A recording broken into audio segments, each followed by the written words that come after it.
Hey everybody, this is John Davis back with some more tech hacks to save you time so that you can spend it on what really matters. Today, I want to show you how I use Evernote. Evernote's a real popular program. I'm certainly not the only person to do a good video on this. Hopefully it'll be a good video. There's plenty of other videos that you can find on how to use Evernote. I just want to show you how I use Evernote, and hopefully that will help you out in your life. Now, before we get into it, you don't have to use Evernote for the things that I'm doing. Evernote's just my app of choice. Microsoft OneNote is perfectly capable of almost everything that you can do in Evernote. And especially if you have an Office 365 subscription already, perhaps through your work, OneNote is free. So you can use OneNote for almost all of this stuff. Apple Notes has improved greatly in the past year or so, and I would encourage you to check out Apple Notes, which is also free if you have a Mac, and it syncs really well across all your devices if you use Apple devices. But Evernote is my digital filing system. I try to be as paperless as possible, and so everything that comes to me that's paper, I try to scan it and then get rid of it so that it's not cluttering up a desk or a filing system or something like that. And so everything that I have almost goes into Evernote. And the reason that I like to use Evernote is because the search is so powerful in Evernote that I can find anything I want very quickly, whether it's on my Mac or on an iOS device. And so I file everything in Evernote. And I want to just show you for a little bit today how I use Evernote personally, and hopefully you can take some tips and some tricks from the way I do it and then apply those to your own workflows. And so the first thing I'll show you is the notebooks that I use. Everything gets categorized in one of these notebooks. I have plenty of notebooks, but the main thing to remember about Evernote is you find everything through search. Search is the best way to find something quickly, and so even though everything is categorized in these notebooks, you honestly don't have to categorize anything if you don't want to, as long as you can remember where things are. But I like to have some categories. And so these are my notebooks, and these are what I categorize everything into. Now, the most important one in here is the inbox. And I have specifically named this star inbox star because I want it to show up at the top. As you can see, all the rest of these are categorized alphabetically. And so this one shows up at the top. This is my default notebook.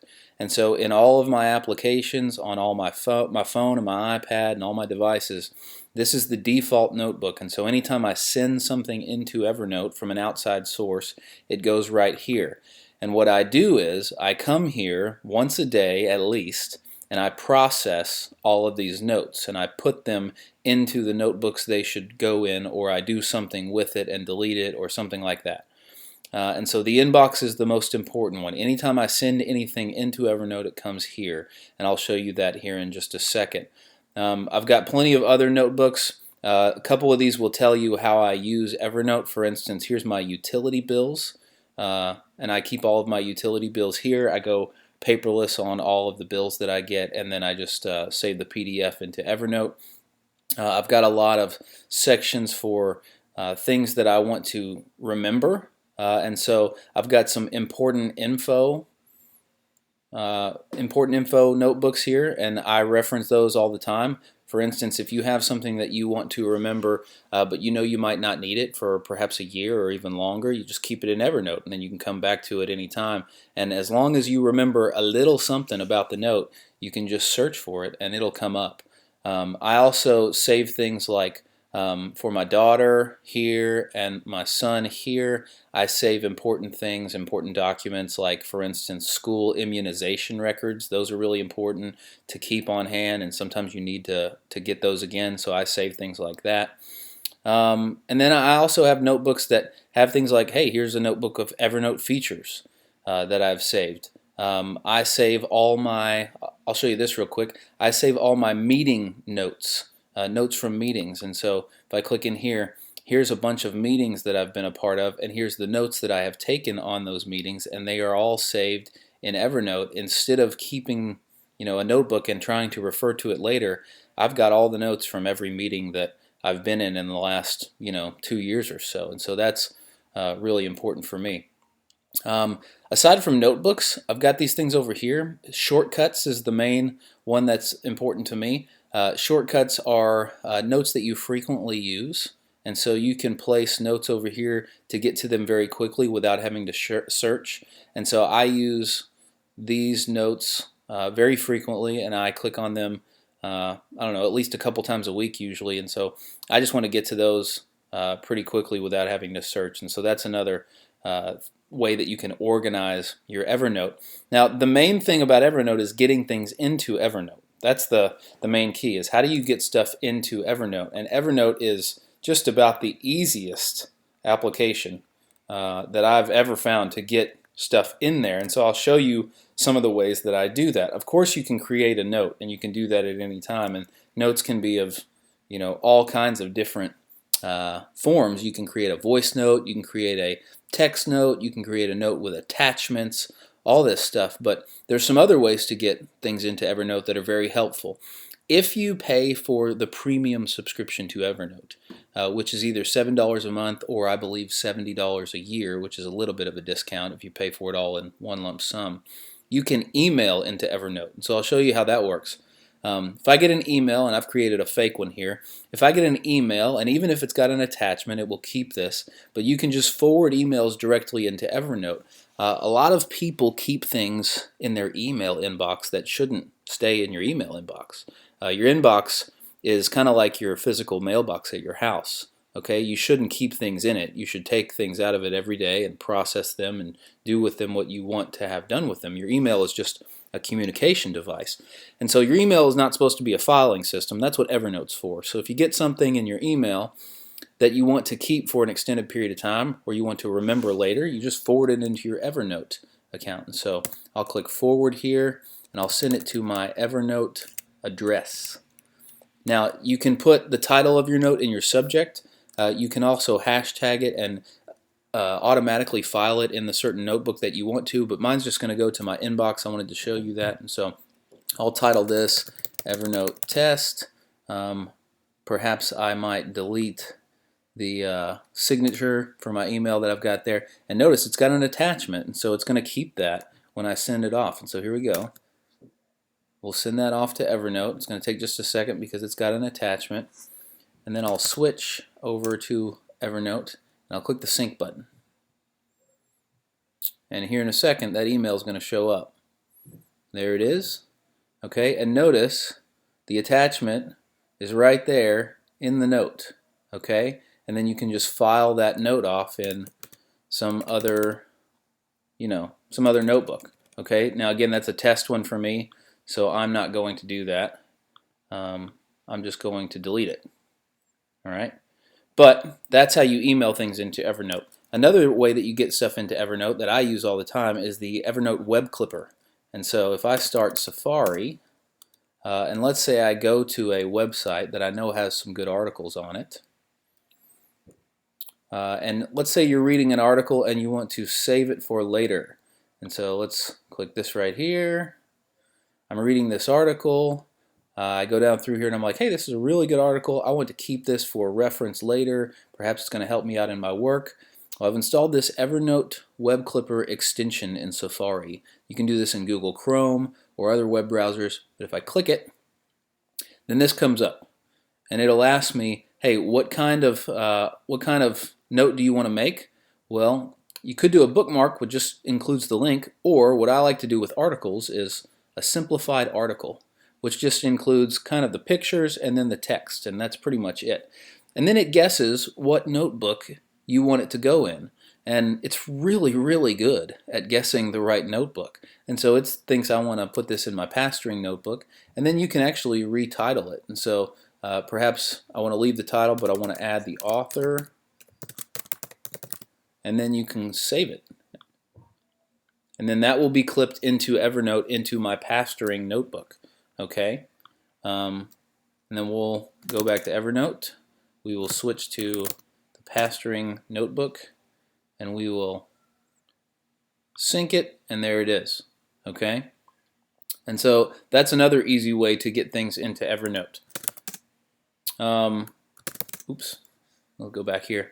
Okay, so Other than that, one thing that I want to show you, which is very important in Evernote, is all the notes that you put into Evernote, including attachments like PDFs or even pictures of things, are OCR'd automatically. OCR stands for optical character recognition, and so it reads the text of whatever you put in there, and it will actually show you in your search results things within documents, within attachments, or even within pictures that you have put on there. And so let me show you how this works. Let's say I remember a note that I wanted to search for that had the word teenagers in it, but I don't remember what the note was. I used to be a youth minister, so teenagers. Well, look here. As you can see right there, it's read in this PDF that we had teenagers in there. Okay? Again, this text is not in Evernote itself. This text up here is, but this text down here is not. And so it is read in here that the word teenagers is actually in this. And it will not only do that for PDFs, but it will do it for notes that you've handwritten as well. And it's very good and very accurate. And so everything you put into Evernote gets OCR'd like this. And then you get to search through it, and it will find your notes very quickly that include whatever word you searched for. And that's really, really powerful for me. And so again, Evernote helps me in my daily life because it's my digital filing system. It's a reference for all kinds of things. You can see all the different things that I keep in here. Important things that you might reference later, auto maintenance and documents that you might need, utility bills. I've got a notebook called House Stuff, work that I have had done on my house that I want to keep records of for later. For instance, we just moved into a new house. We got this big, huge stack of paperwork from the previous owners that was very helpful they kept records of flooring that they had replaced and the companies that they had used to do certain things and the dates they had it done. Well, that's all in Evernote for me. I don't have to keep a big stack of papers, and so that's really important for me. I've got all kinds of other things like reminders. I've got a whole notebook for reminders that I check once a week just to make sure that those reminders are coming up at the right time, and sometimes those things come from an email that I just want to forward into Evernote. I keep all of my sermon manuscripts in here, but I also keep a running log of possible sermon illustrations to include in sermons. And then you see all the other things. I could go on and on about all the different things that I include in Evernote. But the main thing that I would encourage you to do is create an inbox folder, make that your default, and then everything that you send into Evernote, send it into the default folder, your inbox, and then once a day, check that inbox folder and process it. Send those things to the appropriate notebooks, or do something with those notes that you need to do and then delete them, or whatever. But process that inbox once a day, and that workflow for me has been invaluable. I will encourage you too, you're going to need a good scanner if you want to use Evernote as your digital filing system. The best scanners that I've ever found are the Fujitsu scanners, and so we've got a Fujitsu IX100 in our house, in our kitchen, so that we scan all the mail that comes in and then we shred it or throw it away. And then at my office, I've got one of the Fujitsu IX500s, which is more of a heavy-duty office-type scanner that sits on my desk. But everything I scan goes right into Evernote too, and that happens automatically over Wi-Fi. And so I'd encourage you to do something like that to set up a workflow. And then also you can check out another one of my videos that includes the app Scanner Pro, but you can get really good scanner apps on your phone. On the iPhone, Scanner Pro and ScanBot are probably the two best ones. But those scanner apps can also scan directly to Evernote, and that's extremely helpful as well. And so hopefully I've shown you a lot of the different ways that I use Evernote and a lot of the different ways that Evernote helps me out in my daily life. If you've got any questions, feel free to leave a comment, and hopefully I can get back to you on those questions. Hopefully this helps you out. This has been one of the more long videos that I have recorded, but this is kind of a much bigger topic than some of the other workflows that I've posted before. So use Evernote to its fullest potential. Last thing I would say in closing is you probably want to pay for the Evernote premium subscription if you're going to use it as your digital life filing system like I do. I pay for the Evernote premium subscription because I think it's worth it. It's worth it for us to keep all of our stuff in here. My wife and I can access this at any time. She can access it on her phone, I can access it on mine, and that's very helpful. So we pay for the premium subscription. If you don't pay for the premium subscription, you don't get some of the features that Evernote has, but if you do, boy, Evernote is about as powerful of a program as you can use. So that's Evernote. That's how I use it. Thanks for watching. Thanks for listening. Hope to be back with you very soon with some more tech hacks to save you time. See ya.